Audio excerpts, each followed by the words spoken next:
So 10th NIS entrepreneurship 8.5 locus of control.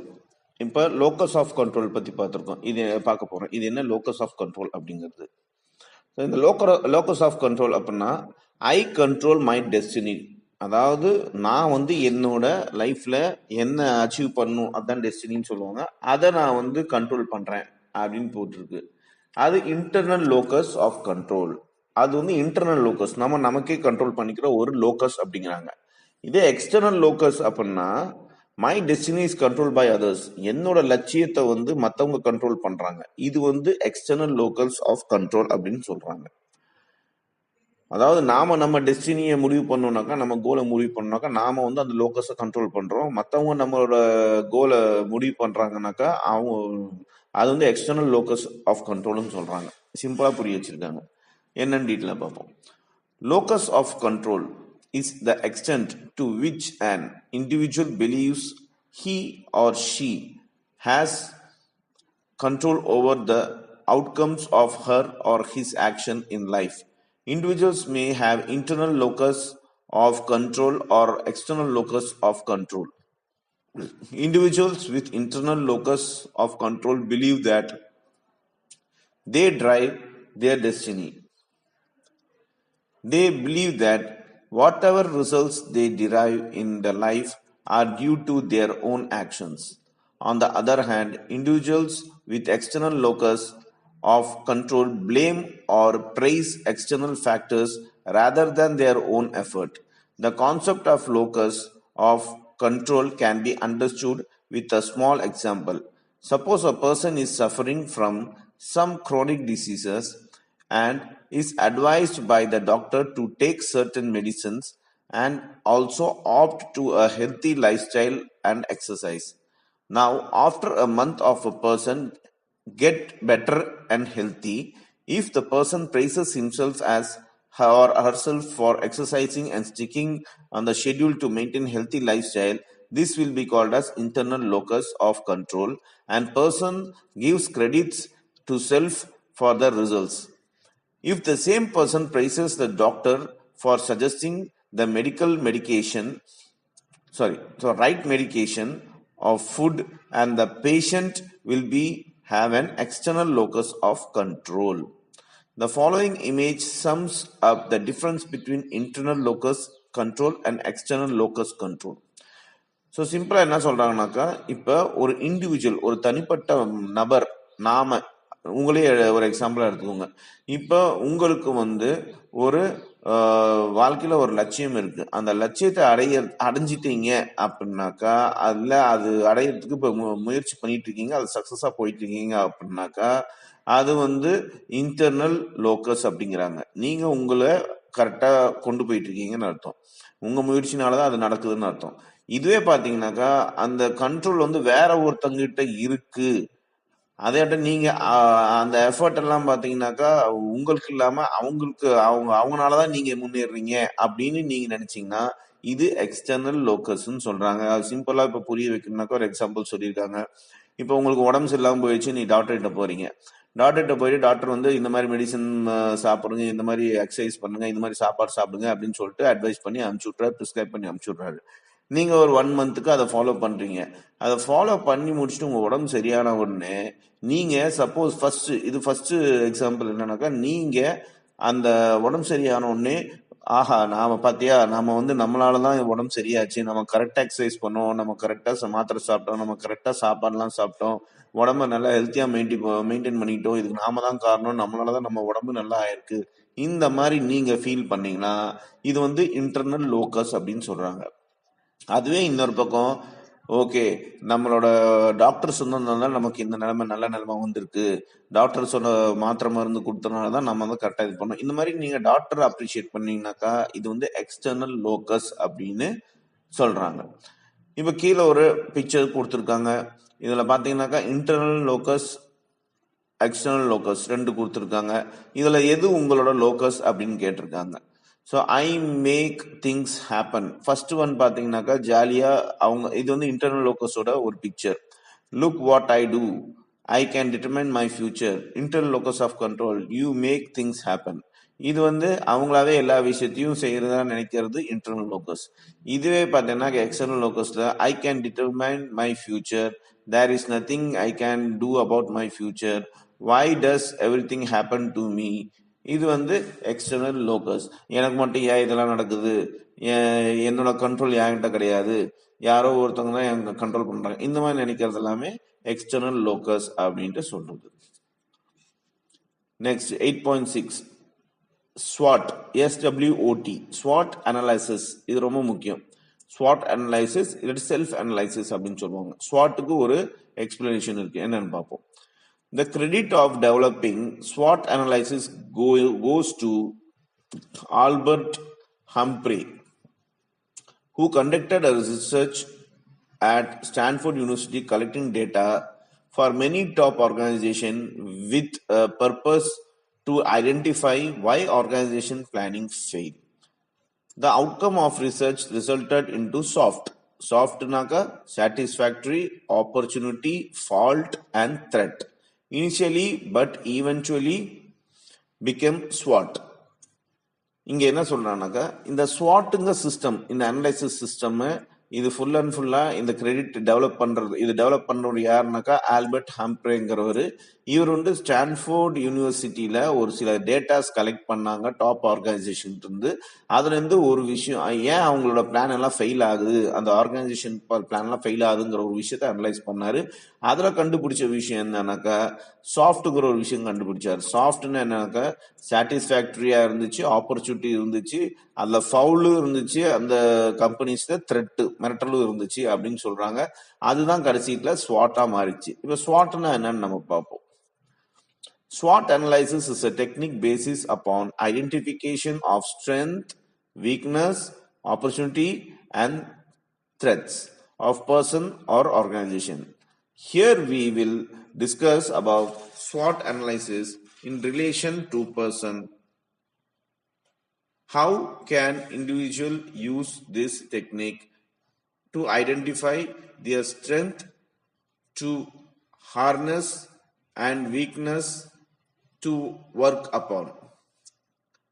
How can they identify the opportunities to exploit or the threat to avoid? With the help of SWOT analysis, one can identify one's competitive advantage over other. Strength and weaknesses may be internally driven, but opportunities and threats are identified externally. To get the best out of oneself, the person has to achieve a fit between internal factor and external forces. The word SWOT is nothing but an abbreviation for the four forces used in the technical, which are discussed as above, as below. Okay. The SWOT na enna? Strength. S க்கு strength, W க்கு weakness, O க்கு opportunity, T க்கு threats.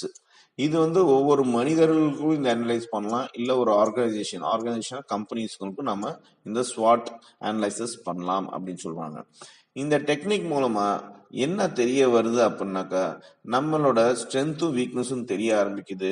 அதே ஆட்டம் நமக்கு எந்த இடத்துல வாய்ப்பு இருக்கு அப்படின்னு தெரிய ஆரம்பிக்குது. அதே ஆட்டம் நம்ம எந்த த்ரெட்ஸ், எந்த ஒரு பயத்தை எல்லாத்தையும் அவாய்ட் பண்ணுங்கிற விஷயத்தையும் நம்மளால புரிய முடியுது அப்படின்னு சொல்றாங்க. இதுல ஒரு பெரிய அட்வான்டேஜஸ் இருக்கு. இந்த ஸ்வாட் அனலைசிஸ் மூலமா நம்ம காம்படிட்டிவ் வந்து நம்ம ஐடென்டிஃபை பண்ண முடியும். அதே ஆட்டம் நம்ம ஸ்ட்ரென்த் வீக்னஸும் நம்மளோட இன்னர் கெப்பாசிட்டி, ஆப்பர்ச்சுனிட்டிஸ் என்ன இருக்கு, இது எல்லாமே நம்மளால தெரிஞ்சுக்க முடியும் அப்படின்னு சொல்றாங்க. நாம ஒரு பெஸ்ட் பர்சன் ஆகிறதுக்கு இந்த ஸ்வாட் அனலைசிஸ் வந்து ரொம்ப ரொம்ப முக்கியம் அப்படின்னு சொல்றாங்க. அது வந்து இன்டர்னல் ஃபேக்டர்ஸ்க்கும் எக்ஸ்டர்னல் ஃபேக்டர்ஸ்க்கும் நடுவுல என்ன நம்ம டிஃபரன்ஸ்ல இருக்கும் வந்து தெரிய வருது அப்படின்னு சொல்றாங்க. ஸோ ஒரு சில ஃபேக்டர்ஸ் கொடுத்துருக்காங்க இந்த ஸ்வாட் இதுக்கு அப்ரிவியேஷன்ஸ், அது என்னன்னு பார்ப்போம். ஸ்ட்ரென்த்னா எதை சொல்றாங்க இவங்க அப்படின்னா, the advantageous features that a person has over others. So மற்றவங்க கிட்ட நமக்கு என்ன அட்வான்டேஜஸ் இருக்குங்கிறது தான் ஸ்ட்ரென்த்ஸ். வீக்னஸ் என்னன்னாக்கா, disadvantageous features that a person has in relations to others. இப்ப நம்ம வந்து மற்றவங்ககிட்ட பழகிற விதத்துல என்னென்ன டிஸ்அட்வான்டேஜ்ங்கிறது தான் இந்த டிஸ்அட்வான்டேஜ். ஆப்பர்ச்சுனிட்டிஸ், வாய்ப்புகள் அதில் என்ன சொல்றாங்கன்னாக்கா forces that a person can exploit or take benefit of. So ஒரு இடத்துல வந்து நமக்கு ஆப்பர்ச்சுனிட்டி இருக்குனாக்கா அதை எடுத்துக்கிறது தான் ஆப்பர்ச்சுனிட்டி. அது வந்து ஒரு பர்சன் எப்படி யூஸ் பண்றாங்க அப்படிங்கிற விஷயம். த்ரெட்னா மிரட்டல், பயம் சொல்லலாம். Forces that may cos trouble for a person. இந்த இடத்துல ஃபோர்ஸஸ்ங்கிறது என்ன சொல்றாங்கனாக்கா இன்னொரு மனிதர், சக மனிதர் அப்படின்னு சொல்றாங்க. அவங்க மூலமா நமக்கு ஏதாவது ஆபத்து, அவங்க மூலமா நமக்கு ஏதாவது வாய்ப்பு, இதுதான் இங்க சொல்றாங்க. இதுதான் SWOT. A typical person SWOT analysis may look like one produced in figure below. So இப்போ ஒரு தனிப்பட்ட நபருக்கு SWOT அனலைஸ் பண்ணாக்கா கீழே அதுக்கு உண்டான ஒரு ஃபார்மேட் கொடுத்துருக்காங்க. இது நீங்க உங்களுக்கே பண்ணிக்கலாம், உங்களுக்கே பண்ணி பாருங்க. ஃபர்ஸ்ட் ஸ்ட்ரென்த் போட்டிருக்காங்க, அதுல ஒரு 5 பாயிண்ட் கொடுத்துருக்காங்க. வீக்னஸ் கொடுத்துருக்காங்க, 4 பாயிண்ட் கொடுத்துருக்காங்க. ஆப்பர்ச்சுனிட்டிஸ் கொடுத்துருக்காங்க, 5 பாயிண்ட் கொடுத்துருக்காங்க. த்ரெட்ஸ் கொடுத்துருக்காங்க, 4 பாயிண்ட் கொடுத்துருக்காங்க. இது என்னன்னு பார்ப்போம். Strength first, what advantage to I have over others? நான் வந்து மற்றவங்கனால என்ன அட்வான்டேஜ் எனக்கு இருக்கு, அது first. What task I perform better then others? நான் அடுத்தவங்களோட என்ன டாஸ்க் நல்லா பர்ஃபார்ம் பண்றேன். What skill and resources to I have over others? நான் என்கிட்ட என்ன ஒரு எக்ஸ்ட்ரா திறமை இருக்கு, என்ன ரிசோர்ஸ் இருக்கு மற்றவங்ககிட்ட கம்பேர் பண்ணும்போது. To I have connection with people in authority? நான் வந்து மற்ற மக்கள், என் கூட இருக்கிற மக்களோட இல்ல நபர்களோட ஒரு அத்தாரிட்டி மூலமா எனக்கு ரிலேஷன்ஷிப் இருக்கா அப்படின்னு கனெக்ஷன், அதாவது ஒரு ஆபீஸ் அப்படின்னாக்கா அந்த அபிஷியல் கனெக்ஷன்ஸ் இருக்கா அப்படின்னு சொல்றாங்க, கேட்கறாங்க. What strength to other see in me? மற்றவங்க என்கிட்ட என்ன ஸ்ட்ரென்த் இருக்குன்னு நினைக்கிறாங்க, எதை பாக்குறாங்க, அதுதான் இங்க. இப்ப weakness, what are my weakness in relation to other in competition with me? இப்ப என்னோட வீக்னஸ் ரிலேஷன்லி என்ன, அதாவது மற்ற காம்படிஷன் பார்க்கும்போது என்னோட வீக்னஸ் என்ன ரிலேஷன்ஷிப்ல அப்படின்ட்டு நம்ம அனலைஸ் பண்ணுவோம். What are my toxic traits? என்னோட டாக்ஸிக்னாக்கா என்னோட ஒரு நெகட்டிவான விஷயங்கள்லாம் என்ன. What weakness do other see in me? மற்றவங்க என்கிட்ட என்ன குறைய கண்டுபிடிக்கிறாங்க, என்னோட வீக்னஸ் என்னன்னு சொல்லிட்டு நினைக்கிறாங்க. குறை கிடையாது, என்னோட வீக்னஸ் என்னன்னு நினைக்கிறாங்க. Do I need to improve my skills and education?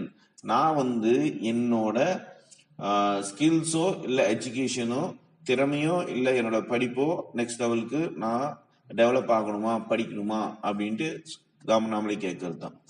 அப்புறம் ஆப்பர்ச்சுனிட்டிஸ், வாய்ப்புகள். Some person is leaving his position which I can get.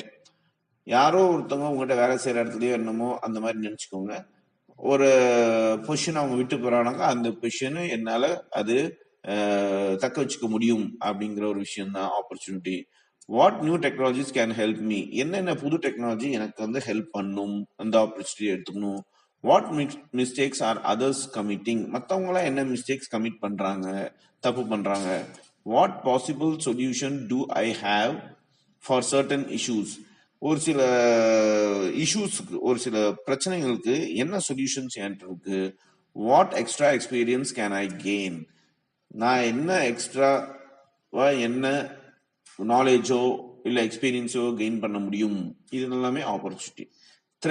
த்ரெட்ஸ்னா பயம் சொன்னா, மிரட்டல் சொல்லலாம். What are the hindrance blocking my way? என்னோட முன்னேற்றத்துக்கு எது தடையா இருக்கு, அதுதான் இதுக்கு அர்த்தம். Am I afraid to change or evolve? நான் வந்து மாறுறதுக்கு பயப்படுறேனா இல்ல சேஞ்ச் ஆகிறதுக்கு தயங்குறேனா அப்படிங்கிற ஒரு கேள்வி. டஸ் any other person challenge me? வேற யாரோ என் கூட இருக்கவங்க என்ன சேலஞ்ச் பண்றாங்களா, நான் வந்து முன்னேறாம இருக்கிறதுக்கு சேலஞ்ச் பண்றாங்களா. ஆம் ஐ போர்டு அண்ட் லேக் கிரியேட்டிவிட்டி? நான் வந்து இந்த வேலையால போர் ஆயிட்டேனா இல்ல என்னோட கிரியேட்டிவிட்டி கம்மி ஆயிடுச்சா.